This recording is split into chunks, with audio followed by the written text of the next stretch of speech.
What are inequalities? Unlike inequations, where the left part is always equal to the right one, inequalities are mathematical sentences composed of two mathematical expressions, where the expression on the left side is not equal to that on the right side. We use four symbols to represent inequalities. They are, which means greater than, which means smaller than, greater than or equal to, which means greater than or equal to, and less than or equal to, which means smaller than or equal to. For example, we read the inequality 3 minus 2x greater than or equal to 5y as 3 minus 2x is greater than or equal to 5y.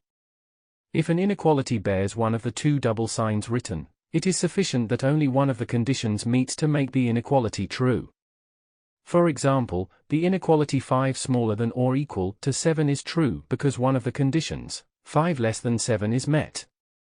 That is all for lesson 10.1.1. To continue this tutorial, please watch 10.1.2, Solving an Inequality.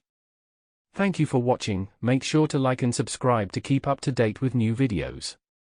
For more information, calculators, and tutorials, please visit www.icalculator.info.